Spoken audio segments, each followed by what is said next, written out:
রবিউল আউয়াল মাস আসলেই নবী করিম সাল্লাল্লাহু আলাইহি ওয়াসাল্লামের জন্মের বিষয়টা সামনে চলে আসে।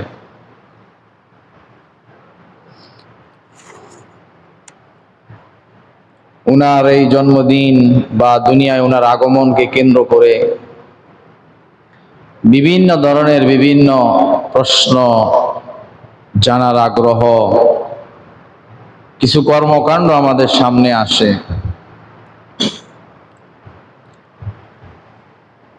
অনেক সময় দেখা যায় বিভিন্ন জায়গায় বিভিন্ন নামে এটাকে উৎসবে উদযাপনে এটাকে পরিণত করে।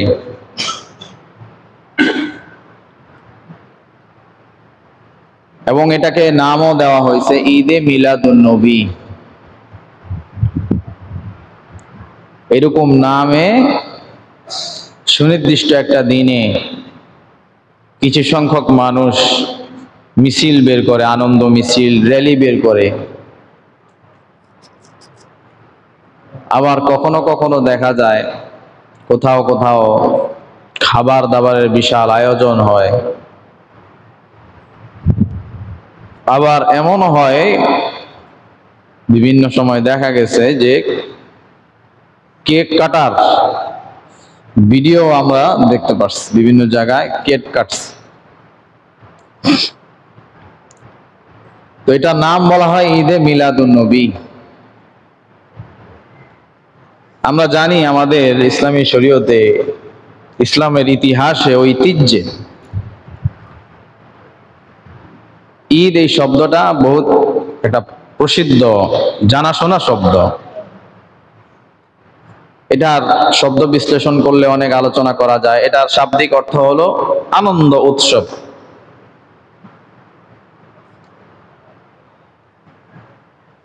আনন্দ উৎসব হলেও ঈদ আসলে ইসলামে ঈদ কাকে বলে? রমাদানের দীর্ঘ একটি মাস সিয়াম সাধনার পর একজন রোজাদার ব্যক্তি প্রত্যেকটা রোজা যথাযথভাবে আদায় করতে পারার কারণে, আদায় করে সম্পূর্ণ মাসটি শেষ করার পরে সে যে সফল কাম হলো, তার লক্ষ্যটা অর্জিত হলো 30 দিনে 30টা রোজা রাখা, এই যে তার একটা ভিশন ছিল, এটা সাকসেস হওয়ার কারণে সে আনন্দিত হয়। দুনিয়াতে মানুষ অনেক কিছু সংকল্প করে, দৌড় প্রতিযোগিতা দেয় যে আমি এত কিলোমিটার দৌড়ায় যদি সফল হইতে পারি তাহলে আমি আনন্দিত। এভারেস্ট জয় করে, এভারেস্ট পাহাড়ের উপরে উঠে, কষ্টসাধ্য ব্যাপার, সবাই পারে না। সে উঠার পরে সেখানে সে আনন্দ করে যে না আমি উঠতে পারছি। অথবা দেখা যায় যে একটা দীর্ঘ একটা এলাকা, একটা নদী, একটা সমুদ্র পাড়ি দিতে চায়। পাড়ি দেওয়ার পরে সে উদযাপন করে আমি আনন্দিত যেটা আমি পারছি। তো মুমিন মুসলমানগণ রমাদানের মতো একটা অত্যন্ত সাধনার একটা মাস, দিনের বেলা না খেয়ে রোজা রাখা, রাত্রে বেলা দীর্ঘ নামাজ পড়া, এই যে একটা কষ্টসাধ্য কাজ 30 দিনে শেষ করা, এটা সফল কাম হওয়ার কারণে আল্লাহ তাআলা ওই দিন তাদেরকে উদযাপনের জন্য অনুমোদন করছে। এবার তোমরা আনন্দ উদযাপন করো, তোমরা সফল হইতে পারছো। বেরোজগারের জন্য কিন্তু ঈদ না, কি বলেন? বেরোজগারের জন্য ঈদ না। আবার ঠিক তেমনি ভাবে জিলহজ মাসের প্রথম দশক, আমাদের দেশে এই দশকে রোজা, নামাজ, জিকির আজগার কম হয়, কিন্তু মূলত ইসলামের শরীয়তের নীতিমালা হলো এই দশকে হাজী সাহেবগণ হজের কার্যক্রম করতে থাকবেন, মক্কা মদিনায় চলে যাবেন। আর যারা লোকাল মুকিম, যারা স্থায়ী যারা আছে, তারা এই দশকে নফল রোজা রাখবে, জিকির আজগার করবে, কোরআন তেলাওয়াত করবে, তাকবীর দিবে। এই যে একটা লক্ষ্য, 10 দিনের একটা প্যাকেজ, অর্থাৎ 9 দিন, এটা শেষ করার পরে ওই 10 তারিখে আমি এই প্যাকেজটা কমপ্লিট করতে পারছি, আমি আমার এইম ভিশনটা সাকসেসফুলি করতে পারছি, এটার আনন্দ এবং সূরা কাউসারে প্রমাণিত যে মুমিনদেরকে আল্লাহ তাআলা কাউসারের পানি পান করাবেন, এই একটা আনন্দ। বিভিন্ন বিষয় নিয়ে ঈদুল আজহা আমরা ঈদ উদযাপন করি, এবং এই দুইটা ঈদ সুস্পষ্টভাবে হাদিস থেকে প্রমাণিত, সাহাবীদের উদযাপন থেকে প্রমাণিত। আশা করি এই বিষয়ে নতুন করে প্রমাণ দেওয়ার কিছু নাই।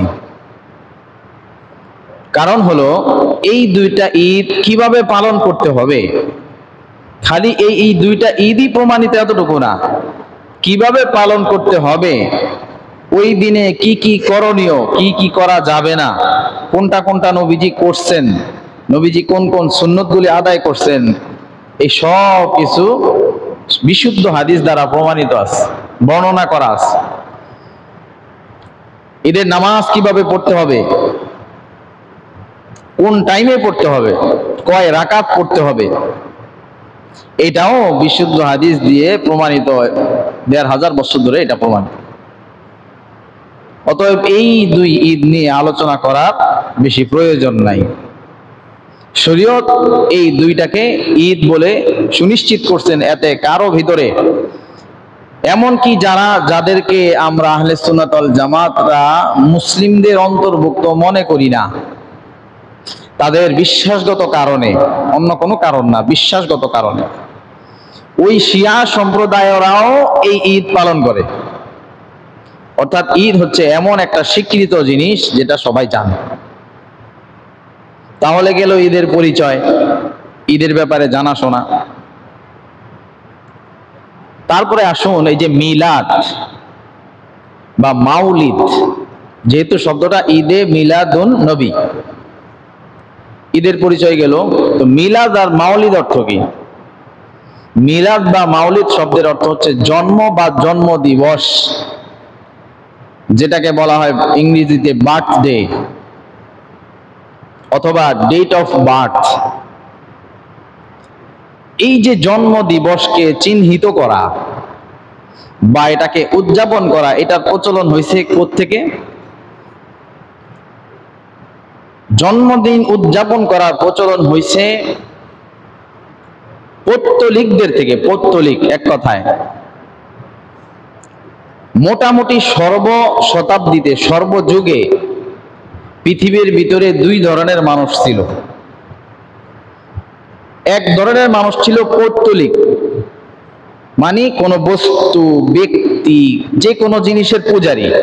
এটা হতে পারে কোনো গাছ, কোনো একটা বস্তু, চন্দ্র, সূর্য, তারকা, ব্যক্তি, যে কোনো কিছু।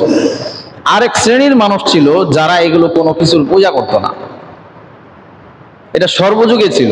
এমনকি নবীজি দুনিয়াতে আসার আগে, ঠিক আগ মুহূর্তেও নবীজির যে পিতাজানরা যারা ছিলেন, ওনারা কেউ মূর্তি পূজারী ছিলেন না। ওনাদেরকে বলা হয় হুনাফা, হানিফ সম্প্রদায়। এরা কখনো মূর্তি পূজা করতেন না। তার মানে বোঝা গেল সর্বযুগে দুই শ্রেণীর মানুষ ছিল। একটা ছিল পৌত্তলিক, মানে পূজারী, আরেক শ্রেণীর মানুষ ছিল কারো কোনো পূজা করতো না। হয়তো স্রষ্টার পরিচয় পুরোপুরি জানতেন না, কিন্তু পূজা করতো না, বা আল্লাহর পাঠানো শরীয়তের ব্যাপারে জ্ঞান ছিল না পুরাপুরি, কিন্তু পূজা করতো না। অর্থাৎ শিরকের মতো জঘন্য কাজে ওইভাবে যুক্ত ছিলেন না। আবার যারা শিরক মুক্ত ছিলেন, তাদের ভিতরে ইতিহাস পর্যালোচনা করলে কোনো যুগেই জন্মদিন পালনের প্রচলন দেখা যায় না। যেমন মনে করেন আমাদের রোজা রাখি, কামা কুতিবা আলাল্লাযিনা মিন ক্বাবলিকুম, তোমরা যে রোজা রাখো এটা আমি আল্লাহ তোমাদের জন্য নির্ধারণ করছি, শুধু তোমরা নবী মুহাম্মদের উম্মতরা রাখো এমন না, নবী মুহাম্মদের আগেও যে নবীরা ছিল তারাও রোজা রাখে। তার মানে এটাকে বলে আব্রাহামিক রিলিজিয়ন, অথবা আদম আলাইহিস সালাম থেকে যত আল্লাহর একত্ববাদে বিশ্বাসী মানুষ ছিলেন এরা সবাই কম বেশি রোজা রাখতেন। পদ্ধতিটা ভিন্ন ছিল। এমন রোজার পদ্ধতি ছিল, আজকে সারাদিনে কথা বলবো না, এটা হচ্ছে কথার রোজা। সারাদিনে আধা বেলা খাবো না, এটা একটা রোজা। বিভিন্ন রকম পদ্ধতি ছিল, কিন্তু আমাদের জন্য এই পদ্ধতি। আবার আপনি নামাজ যদি দেখেন, পূর্বের জামানার উম্মতের উপর নামাজ ছিল, হয়তো পদ্ধতিগত ভিন্নতা ছিল, কিন্তু এই যে জন্মদিন, এই যে একটা চর্চা বা জন্মদিন গণনা করা, এটা পৌত্তলিক ছাড়া কোনো যুগে কোনো আল্লাহ বিশ্বাসী জনগণের ভিতরে ছিল না কোনোদিন। প্রাচীন মিশরে ফেরাউনেরা নিজেদের জন্মদিন উদযাপন করতেন। অনেক আমার কাছে রেফারেন্স আছে, আমরা কথা দীর্ঘ করবো না, শর্ট করে আমরা চলে যাব। এবং প্রাচীন গ্রিক দেবদেবী যারা ছিল তাদের জন্মদিন পালন করা হইতো। প্রাচীন রোমক তারা এই জন্মদিন পালন করতেন। এরা যখন জন্মদিন পালন করত, এদের মাঝে যখন খ্রিস্টান ধর্ম প্রচার প্রসার লাভ করলো, তখন প্রথম খ্রিস্টান পাদ্রীরা বলল জন্মদিন পালন করা খ্রিস্টান ধর্মে নিষিদ্ধ।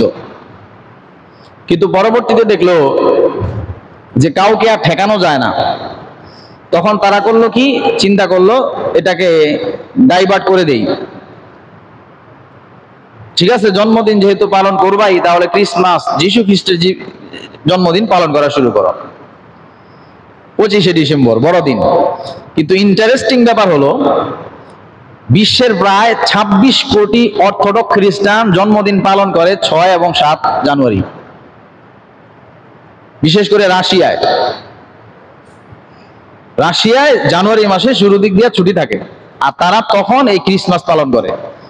তার মানে হলো যে আসলে এই কোনো দিন তারিখ নির্ধারিত নাই। ঈসা আলাইহিস সালামের, আমাদের নবীজিরই নাই। ঈসা আলাইহিস সালাম তো আরো আগে, থাকবে কোত্থেকে? আগের মানুষ এগুলো গণতো না। আগের মানুষ কেন, আমাদের কয়েক জেনারেশন আগের এরাই তো জন্মদিনের হিসাব রাখতো না, কবে জন্ম হয়েছে। হয়তোবা বলতো বড় যুদ্ধের পরে, যুদ্ধের আগে, যুদ্ধের পরে, 47-এর আগে, 47-এর পরে, এইভাবে মানে বিভিন্ন রকম ভাবে গণনা করতো। তো এই যে রোমকরা, গ্রিকরা, এরা যে পালন করতো, এটা ইউরোপে ব্যাপকভাবে ছড়ানো ছিল। আর এরা, আমরা জানি যে এরা সারা বিশ্বের ভিতরে এরা কি করছে, উপনিবেশ সৃষ্টি করছিল। যেমন ব্রিটিশরা উপমহাদেশ আমাদের হিন্দুস্তানকে নিয়ে শাসন করছিল, তারপরে ফ্রান্স নিয়ে গেছিল ওই দিক দিয়ে, লিবিয়া টিবিয়া ওই দিক দিয়ে নিয়ে গেছিল। ইউরোপিয়ানরা পুরা বিশ্বের বিভিন্ন অঞ্চলগুলো, মুসলিমদের অঞ্চলগুলো দখল করে নিজেরা নিজেদের মতো করে লুটপাট করছে। তো তারা যখন এই সমস্ত অঞ্চলে আসলো, তারা নিজেদের কৃষ্টি কালচার সব মুসলিমদের মাঝে এটা প্রচার প্রসার করে দিল। আর যত কৃষ্টি কালচার প্রচার প্রসার করছে, তার মধ্যে একটা হইলো এই জন্মদিন। মুসলিমরাও জন্মদিন এখন পালন করে, অথচ জন্মদিনের ব্যাপারে, যে কোনো মানুষের ব্যাপারে, ছোট বড়, ভালো মন্দ, যে কোনো মুসলিমের ব্যাপারে হুকুম হইলো জন্মদিন পালন করা ইসলামের শরীয়তে নাজায়েজ। এটা আমার বিষয় আর আপনার বিষয় না, এটা হচ্ছে ব্যাপক একটা হুকুম। এখন কেউ করে, এটা তার ব্যক্তিগত ব্যাপার। আমরা তো বহুত কিছুই মানা করি যে এটা করবে না, ওটা করবে না, তারা তো এটা করে। আর করলে একটা জিনিস বৈধ হয়ে যায় না, হুকুম তার স্বস্থানে বহাল থাকে। তাহলে এইগুলো জন্মদিনের মোটামুটি সংক্ষিপ্ত একটি ইতিহাস। মিলাদুন নবী, মাউলিদুন নবী এর অর্থ আসে, মিলাদ অর্থ জানলাম, ঈদ অর্থ জানলাম, আর নবী অর্থ আমরা জানি নবী মুহাম্মদুর রাসূলুল্লাহ সাল্লাল্লাহু আলাইহি ওয়াসাল্লাম, অর্থাৎ নবীজির জন্মদিনের আনন্দ উৎসব বা উদযাপন। নবীজির জন্মদিনের ঈদ বলা যায়। এখন নবীজির জন্মদিনের ঈদ যদি কেউ পালন করতেই চায়, তাহলে আগে জন্মদিনটা কবে এটা জানতে হবে না? জন্মদিনটা কবে সেটা জানে। যে এই বিধান মানে না যে জন্মদিন পালন করা না যায়, সে করতে চাইলে সেটা তো আগে বাইর করে যে কবে জন্ম তারিখ। তো জন্ম তারিখ কবে, এই ব্যাপারে সর্বপ্রথম করা হলো নবীজির জন্মবার যেটা, এটা পাওয়া যায়। এটা এতে কারো কোনো মতভেদ নাই, নবীজি নিজেই বলে দিছে যে আমার অমুক দিনে আমার জন্ম। নবীজিকে জিজ্ঞেস করা হইল, সুইলান সৌমি ইয়াউমিল ইসনাইন, নবীজিকে সোমবার রোজা রাখার ব্যাপারে জিজ্ঞেস করা হলো। ফাকালা সাল্লাল্লাহু আলাইহি ওয়াসাল্লাম, যাকা ইয়াউমুন ওয়ালিদতু ফি ওয়া বুইসতু ফি, আও উনজিলা আলাইয়া ফি। সোমবার হলো এমন একটি দিন যেদিন আমার জন্ম হয়েছিল, এই দিনে আমার উপরে আল্লাহ তাআলার ওহী সর্বপ্রথম নাজিল হওয়া শুরু হয়েছে। এই দিনই সর্বপ্রথম আমার উপরে ওহী নাজিল হওয়া শুরু হয়েছে, অর্থাৎ আমি নবুয়ত লাভ করছি। এটা হলো সোমবার। এখন এই যে নবীজি বললেন যে কেন নবীজি সোমবার রোজা রাখেন, নবীজি জবাব দিয়া বললেন এই দিন আমি জন্মগ্রহণ করছি সোমবার। তাহলে নবীজি সোমবারের ব্যাপারে একদম নিশ্চিত, কোনো সন্দেহ নাই। কেউ যদি এটা সন্দেহ করে তার ঈমান থাকবে না।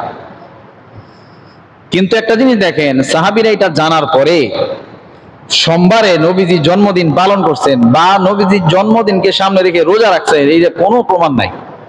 অথচ নবীজি রোজুর পানি নিয়ে সবাই কারাকারি করত, নবীজির থুতু নিয়ে কারাকারি করত। কি বলেন, আমরা জানি না এগুলো? নবীজির জন্য এত পাগল ছিলেন। উহুদের দিনে নবীজির দিকে তীর আসতেছে, সাহাবী দাঁড়ায় গেছে, তার শরীরে 70টার মতো, তার চেয়ে বেশি তীর লাগছে। এত ভালোবাসতেন।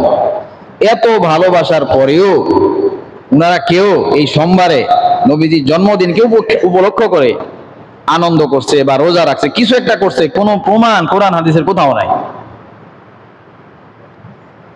তাহলে বিষয়টা কতটুকু অথেন্টিক, বিশুদ্ধ? এখন তারিখ কবে, দিন তো জানলাম সোমবার, তারিখ কবে, এই তারিখের ব্যাপারে এত বেশি মতভেদ, এত মত পার্থক্য, এগুলো উল্লেখ করলে আমাদের সময় নষ্ট হয়ে যাবে। তবে প্রসিদ্ধ তারিখ উলামায়ে কেরাম বলেন 8 তারিখ থেকে 12 তারিখ। 8 তারিখ হইতে পারে, 9 তারিখ হইতে পারে, 10 তারিখ, 11, 12, এই 5 দিনের মধ্যে যে কোনো একদিন হইতে পারে। রবিউল আউয়াল মাসের 8 তারিখ থেকে 12 তারিখ। আবার কখনো কখনো এমনও প্রমাণ পাওয়া যায় যে নবীজির আসলে মূলত জন্ম হয়েছে রমজান মাসে, রমজান মাসের 12 তারিখ, এমন প্রমাণও পাওয়া যায়। অনেক লম্বা আলোচনা ইতিহাসে, অনেক রেফারেন্স। তো এখন এই বিষয়গুলো কেন হইল? কারণ হইল ওই সময় জন্ম, এই যে তারিখটা মনে রাখার কোনো প্রচলন ছিল না, কোনো প্রচলনই ছিল না। এই যে বললাম ওই সময় কেন, আমাদেরও 100 বছর আগেও মুরব্বীরা বেশি একটা এটি খেয়াল রাখতো না। মুরব্বীদেরকে জিজ্ঞেস করেন, আপনার দাদা মনে রাখছে এটি কোনোদিন? এটি কেউই মনে রাখতো না। তো নবীজির দিনটা বলে দিয়েছেন সোমবার, কিন্তু এটা যে কোন তারিখ এটা কেউ মনে রাখে নাই। তবে উনারা আগের জামানায় সময়ের হিসাব বছর হিসাবে করতেন না, উনারা খালি মাস গণনা করতেন। বৎসরের যে গণনা, এটা সাহাবীদের মাঝে শুরু করছেন ওমর রাদিয়াল্লাহু আনহুর খেলাফত আমলে, অর্থাৎ নবীজির ইন্তেকাল হয়ে গেল, তারপরে আবু বকর রাদিয়াল্লাহু আনহু, তারপরে ওমর রাদিয়াল্লাহু আনহুরও খেলাফত পাওয়ার আরো কিছুদিন পরে। কারণ ওনারা হিসাব এলোমেলো করে ফেলতেন, চিঠি পাঠাইলে ডেট থাকতো না ওই জায়গায়, তারিখটা ঠিক মতো থাকতো না, তো বোঝা যাইতো না যে কোন আদেশ কয় তারিখের। তারপরে হিজরি সনের প্রবর্তন করা হইলো। এই যে এখন আমরা আরবি যে সন জানি, আরবি সন হিসাব করি, এটা তখন ওমর রাদিয়াল্লাহু আনহুর জামানায় হয়েছে। তাইলে কিভাবে মনে রাখবে? তারপরেও গবেষকরা গবেষণা করে করে বের করছেন, এক একজনের এক এক মত হয়ে গেছে যে এই তারিখ ওই তারিখ, এই তারিখ ওই তারিখ। 8 তারিখ থেকে 12 তারিখ এর মাঝে। এগুলো বিভিন্ন উলামায়ে কেরাম এগুলো নিয়ে আলোচনা করছেন। তো এইখানে এগুলো এরকম হওয়ার ওইটাই কারণ যে ওই সময় মানুষ এগুলো মনে রাখতো না, এগুলো মনে রাখার প্রয়োজন মনে করতো না। যদি এগুলো মনে রাখা, উদযাপন করা জরুরি মনে করতো, তাহলে নবীজির জন্ম তারিখ নিয়ে কারো মতভেদ হইতো না। তবে একটা জিনিস সবাই মনে রাখছে, সেটা হইলো নবীজির জন্ম হয়েছে আমুল ফিলে। আমুল ফিল মানে সূরা ফিল পড়েন না, ওই যে হাতি, আব্রাহা যখন কাবা শরীফ ভাঙার জন্য হস্তি বাহিনী নিয়ে কাবা শরীফের উপর আক্রমণ করছিল, ঐতিহাসিকগণ বলেন এর 50 দিন পর নবীজির জন্ম হয়েছে। কেউ কেউ বলে 50 দিন, কেউ কম বেশি একটু বলে আর কি। ওই বছরে নবীজি জন্মগ্রহণ করছেন, এটার ব্যাপারে অনেকেই একমত। তো এই হিসাবে এইভাবে বের করছে, সালটা বের করতে পারছে, কিন্তু জন্ম তারিখটা আর বের করতে সঠিকভাবে বের করতে পারে নাই, এলোমেলো হয়ে গেছে। কেউ বলছে এটা, কেউ বলছে এটা, নিশ্চিত হওয়া যায় নাই। এখন এই যে একটা অনিশ্চিত জিনিস, এইটা বিশ্বের আনাচে কানাচে এত উদযাপন করার যে একটা আবহ, এটা কবে থেকে শুরু হইল? ঈদে মিলাদুন নবী এটা উদযাপন শুরু হয়েছে নবী করিম সাল্লাল্লাহু আলাইহি সাল্লামের হিজরতের 400 বছর পর, কত বছর? 400 বছর পরে এটা প্রথম আলোচনা শুরু করতে হলো মিশরের তৎকালীন ক্ষমতাসীন ফাতিমি শিয়া জাতি। তারা নিজেদেরকে মুসলিম দাবি করে। এই ফাতিমি শিয়া জাতি সর্বপ্রথম এই জন্মদিন পালনের সূচনা করে। কারণ তারা যখন মিশরের ক্ষমতায় গেল, দেখলো ফেরাউনদের জন্মদিন পালন হয়, আর সমুদ্রের ওই পারে তারা বিভিন্ন দেবদেবীর জন্মদিন পালন করে, খ্রিস্টানরা তাদের ঈসার জন্মদিন পালন করে, তাইলে আমরা কেন পিছায় থাকবো? যাদের জ্ঞান কম, কোরআন হাদিসের জ্ঞান কম, তারা তো এমনই ভাববে। আমাদের নবীদিকে আমরা এত ভালোবাসি, এত মহব্বত করি, তাহলে আমরাও জন্মদিন পালন শুরু করে দেই। সেই সূচনা থেকে তারা নবীজির হিজরতের 400 বছর পরে জন্মদিন পালনের সূচনা করে দিল। এখনো দেখবেন শিয়াদের মাঝে জন্মদিন পালনের প্রবণতা অনেক বেশি। শুধু যে নবীজির জন্মদিন পালন করতো তারা এটা না, তারা আলী রাদিয়াল্লাহু আনহুকে বেশি সম্মান করে, তারও জন্মদিন পালন করে। হাসান রাদিয়াল্লাহু আনহুকে সম্মান করে, হুসাইন রাদিয়াল্লাহু আনহুকে সম্মান করে, ফাতিমা রাদিয়াল্লাহু আনহা, যায়েনব রাদিয়াল্লাহু আনহা, যাদেরকে তারা সম্মান করে। আমরা তো সব সাহাবীদেরকে সম্মান করি, কিন্তু তারা সবাইরে করে না। কিন্তু তারা হাতে গোনা কয়েকজনকে আহলে বাইতের সদস্য যারা সাহাবী, এদেরকেই সম্মান করে। এই যে সম্মান করে, এই সম্মানের আবেগ থেকে তারা জন্মদিন পালন করে। এখনো এটা পাবেন। এই জিনিসগুলো আপনি ইতিহাস যদি পড়তে চান, আপনি পাবেন হলো ইবনে কাসির রাহমাতুল্লাহি আলাইহি এর আল বিদায়া ওয়ান নিহায়া কিতাব আছে, সেই কিতাবে আপনি এই রেফারেন্স গুলো পাবেন। এছাড়া আবার অনেক কিতাবে আপনি এই রেফারেন্স গুলো পাবেন। তার মানে বোঝা গেল যে নবীজির ইন্তেকালের 400 বছর পর্যন্ত জন্মদিন পালনের কোনো প্রচলন কারো ভিতরে এইভাবে ছিল না। পরবর্তীতে এটা শুরু হয়েছে। তো নবী করিম সাল্লাল্লাহু আলাইহি সাল্লাম যে জন্মদিনটাকে নির্ধারণ করলেন সোমবার, সেদিন নবীজি কি করতেন? রোজা রাখতেন।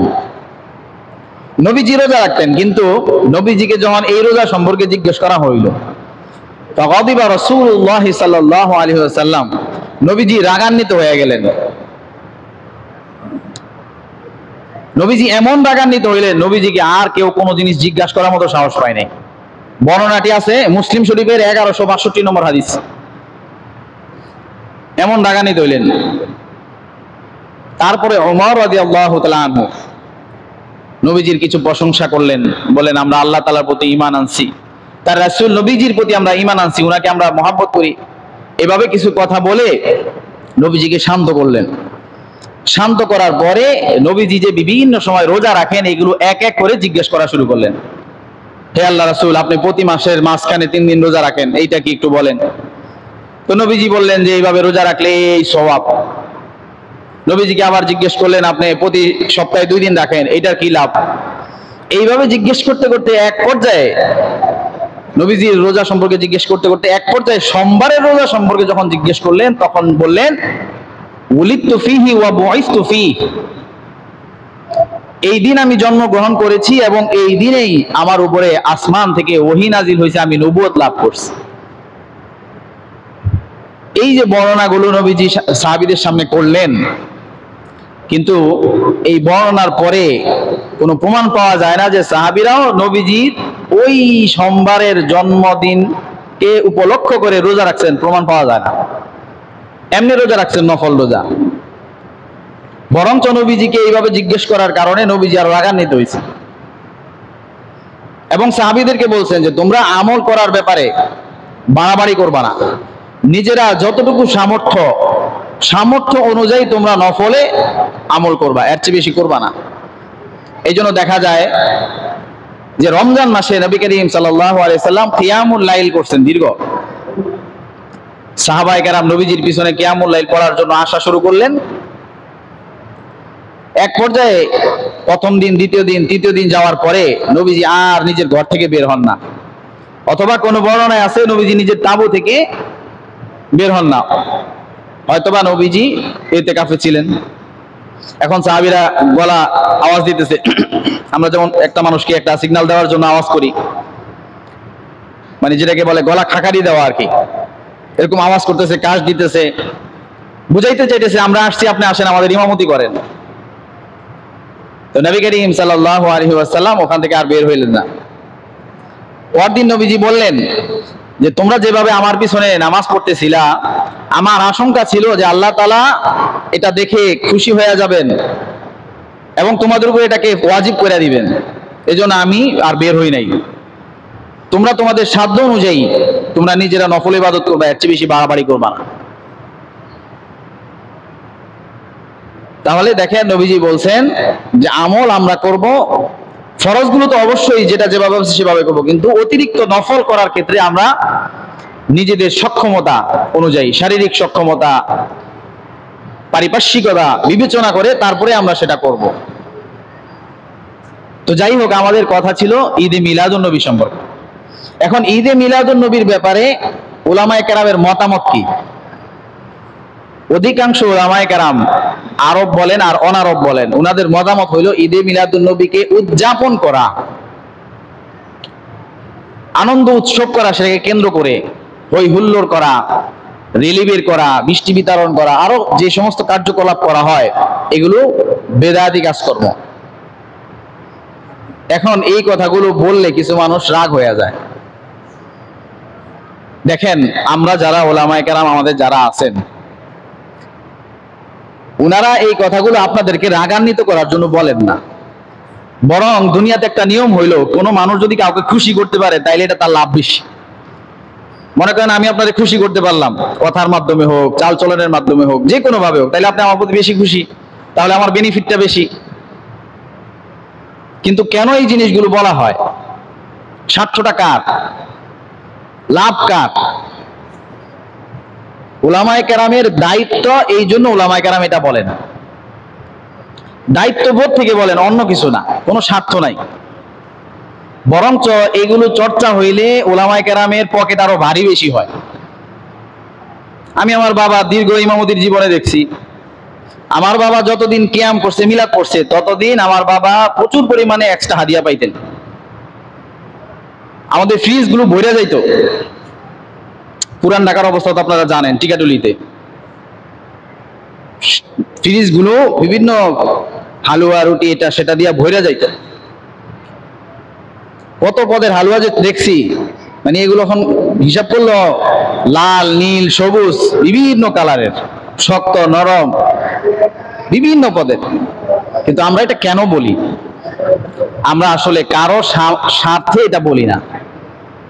আমরা মূলত আমরা চাই যেন আমাদের ইবাদত বন্দেগীগুলো ক্ষতিগ্রস্ত না হয়, আমাদের আমলগুলো যেন কোরআন এবং সুন্নাহের অথেন্টিকেশন মেনে তারপরে হয়। এই জন্য বলি বিশুদ্ধ উলামায়ে কেরামের মানে বর্ণনাটা বিশুদ্ধ যেন হয়, এটাই উলামায়ে কেরামের কাজ। আপনাদেরকে কষ্ট দেওয়া, আপনাদেরকে রাগান্বিত করা, এটা উলামায়ে কেরামের কাজ না। এটা ওনাদের, বরঞ্চ ওনাদের স্বার্থের আরো বিরুদ্ধে যায়। দুনিয়াবি ব্যাপারে চিন্তা করলে ওনারাই বেশি ক্ষতিগ্রস্ত হয় অর্থনৈতিকভাবে। কিন্তু আল্লাহ তাআলার কাছে জবাবদিহিতার কারণে উলামায়ে কেরাম এই বিষয়গুলো থেকে আপনাদেরকে নিবৃত্ত থাকতে বলেন। অনেকে রাগান্বিত হয়, ওনার রাগান্বিত হওয়ার লজিকটা হলো নবীজির প্রতি ভালোবাসা, আর কিছু না।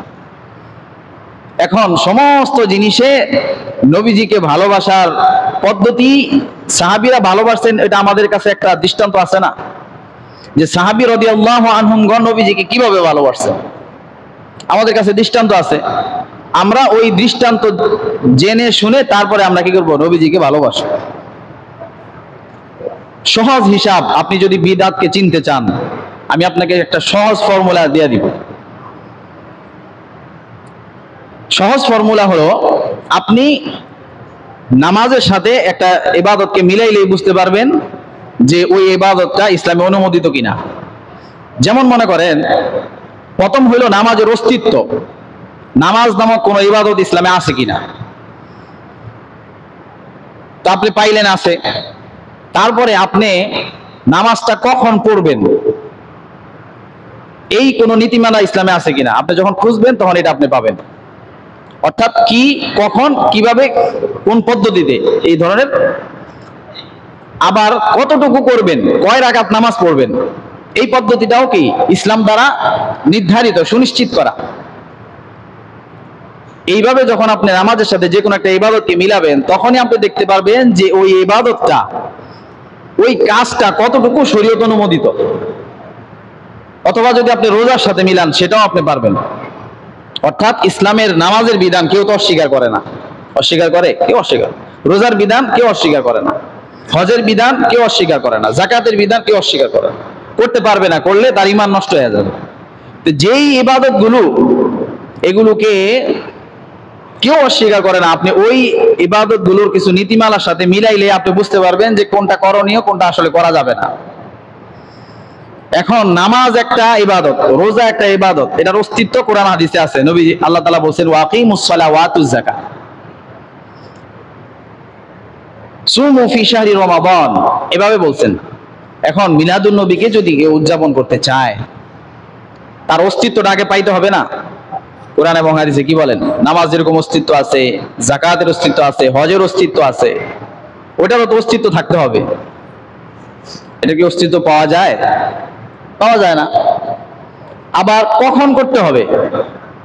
হজ আপনি চাইলেই কিন্তু ওমরা ছাড়া অন্য হজ যে কোনো সময় করতে পারবেন না। ওমরারও তো অনেক নীতিমালা আছে। অর্থাৎ সময়টাও আপনি নির্ধারণ করতে হবে। আপনি জোহরের নামাজ আসরে পড়বেন, আসরের নামাজ জোহরে পড়বেন, মন মতো পড়লে হবে না। ওটা তো অস্তিত্বেই টিকে না। তারপরে অস্তিত্বে টেকার পরে পদ্ধতিগত অবস্থায় টিকতে হবে, যে পদ্ধতিটা কি ছিল, কখন করছে। নামাজ জোহরে 4 রাকাত, জুমায় 2 রাকাত, সুন্নত 4 রাকাত, হিসাব আছে না? মাগরিব 3 রাকাত, সব হিসাব আছে। তাহলে ইবাদত সেটা একটা অস্তিত্ব থাকবে, সেটার পদ্ধতির একটা অস্তিত্ব থাকবে, কতটুকু করতে হবে এটার একটা অস্তিত্ব থাকবে, এবং সেটা কোথায় করতে হবে এটার অস্তিত্ব থাকবে। যেমন আপনি হজ যেখানে সেখানে করলে হবে? শুনেন নাই একবার খবর ভাইরাল হয়েছিল, নবাবগঞ্জে এখানে হজ আদায় করে কম টাকায়, এটা মক্কার বাইতুল্লাহর মতো বানায়া হজ করতেছে। খবর পান নাই? নবাবগঞ্জে আরো অনেক আগে, 5-7 বছর আগে। কোথায় করতে হবে এটাও কি সুনিশ্চিত? হয়তো কোন কোন ইবাদতের ক্ষেত্রে কোথাটা সুনিশ্চিত না। যেমন আপনি রোজা রাখবেন, আপনি কোথায় থাকতে হবে এটা কিন্তু বাধা ধরা নিয়ম নাই, আপনি যেখানে মন চায় সেখানে যাবেন, কিন্তু রোজা রাখবেন। ফরজ নামাজ মসজিদে এসে পড়বেন, এটা স্থান নির্ধারিত। হজ আপনি বাইতুল্লাহ যায় করবেন, এটা স্থান নির্ধারিত। তাহলে এই যে 3টা প্রশ্ন, কি, কখন, কিভাবে, কতটুকু, কোথায়, 5টা প্রশ্ন। এই 5টা প্রশ্ন মনে রাখবেন। ইবাদতটা কি, মানে করণীয়টা কি, এবং সেটা কখন করতে হবে, কিভাবে করতে হবে, কতটুকু করতে হবে, কোথায়, কোন জায়গায় করতে হবে। এই 5টার সাথে যদি কোনো কাজ মিলে যায়, কোরআন হাদিসে পাওয়া যায়, তাইলে আপনি সেই ইবাদত নিঃসন্দেহে করতে পারবেন, এতে কোনো সন্দেহ নেই। বরঞ্চ এই ধরনের কোনো ইবাদতকে কেউ যদি অস্বীকার করে, সে কাফের হয়ে যাবে। কিন্তু যখনই দেখবেন ওই কর্মটা, ওই ইবাদতটা, ওই পালনীয়টা এই 5টা প্রশ্নের সাথে কোনোভাবে মিলে না, 5টা পুরোটা মিলতে হবে তা না, কিছু কিছু আছে আপনার 2টা মিলবে। অর্থাৎ প্রথম হলো কি, কাজটা কি, ওই অনেক সময় ওই কাজটা কি এর মধ্যে আউট হয়ে যাবে, মানে এটা নাই কোরআন হাদিসে, তখনই আউট। আবার কখনো কখনো আপনি সেটা পাবেন কি, কিন্তু কখন, আপনি যখন কখনে যাবেন যে কখন করণীয়, তখন যায় দেখবেন এই কাজটা আউট হয়ে গেছে। অর্থাৎ যেমন দেখেন, নবী করিম সাল্লাল্লাহু আলাইহি ওয়াসাল্লাম বিশেষ পরিস্থিতিতে দাঁড়ায়া পেশাব করছেন, এটার অস্তিত্ব কোরআন হাদিসে আপনি পাবেন, বুখারীতে পাবেন। কিন্তু আপনি যখন কখন বা কি করব কিনা, কতটুকু করব, আমি করব কিনা আসবেন, আউট, এটা আপনি করতে পারবেন না। এটা স্বাভাবিক অবস্থায় কারোর জন্য জায়েজ নাই। কেউ যদি অসুস্থ হয় অথবা এমন এক পরিস্থিতিতে থাকে চতুর্দিকে ময়লা, বসলে তার শরীরে ময়লা লেগে যাবে, সেটা আলাদা হিসাব, এটা এক্সেপশন। আবার কখনো কখনো ওই জিনিসটা কিভাবে করতে হবে, বাকি যে প্রশ্নগুলো, কতটুকু করতে হবে, কোথায় করতে হবে, অর্থাৎ এই 5টা জিনিসের সাথে যখন মিলে যাবে, তখন আপনি ওই ইবাদতটা নিঃসংকোচে, বরঞ্চ আরো একাগ্রতার সাথে, আগ্রহ নিয়ে, উদ্দীপনা নিয়ে আপনাকে করতে হবে। তার মানে বোঝা গেল এই যে ঈদে মিলাদুন নবী উদযাপন করাটা, এটা এই যে কি, প্রথম যে প্রশ্ন, জিনিসটা কি, এখানেই কোরআন হাদিসে কোনো অস্তিত্ব নাই। আপনারা যদি মনে কষ্ট পান, আসলে আমাদের এই ব্যাপারে কিছু করার নাই। আমরা কোরআন এবং হাদিসের কাছে নিজেদেরকে সমর্পণ করে দিচ্ছি, যে আমরা সেখান থেকেই বলবো। এখন অনেকে অনেক ধরনের দলিল দেয়, আমরা কি এগুলো দেখি না? আমরা এগুলো দেখি। আমরা এগুলো শুনি, ইউটিউবে আমরা দেখি, এত কোটি টাকা চ্যালেঞ্জ, ঈদে মিলাদুন্নবী প্রমাণ করে দিব, কিন্তু প্রমাণ শেষে কি হয়? কোরআন এবং হাদিসের কোনো দলিল প্রমাণ হিসেবে পেশ করা হয় না। এমন দলিল পেশ করা হয় যে দলিলটা নকল। একটা লোক জমি কিনছে, এখন বলছে আমার কাছে প্রমাণ আছে, দলিল আছে, 10 কোটি টাকা চ্যালেঞ্জ, আমার কাছে দলিল আছে, কিন্তু ওর দলিলটা যে নকল এটা আর বলে না, অথবা সে নিজেও জানে না দলিলটা নকল। এরকম হয়েছে না? একটা মানুষ, খুব ভালো মানুষ, কিনছে ওই লোকের কাছ থেকে সরল মনে জমিটা, কিনা দেখে যে ওই লোকের কাছে প্রতারণা করছে, অথবা দেখা গেছে তার আগে কেউ তার সাথে প্রতারণা করছে। এভাবে বিভিন্ন ভাবে অনেক কিছু দুনিয়াতে হয়। ঠিক ইবাদতের ক্ষেত্রেও এই ঝামেলাগুলো হয়। আল্লাহ রাব্বুল আলামিন আমাদেরকে যেটা আসলে করণীয় সেটা আমাকে সহ সবাইকে করার তৌফিক দান করেন, আর যেটা আসলে করলে ক্ষতি, বিশেষ করে আখিরাতের ক্ষতি, আল্লাহ নারাজ হন, আল্লাহর হাবিব নারাজ হবেন, এই ধরনের সমস্ত বাতিল কাজগুলো, গর্হিত কাজগুলো, বেদাতি কাজগুলো থেকে আমাকে সহ সবাইকে বেঁচে থাকার তৌফিক দান করেন।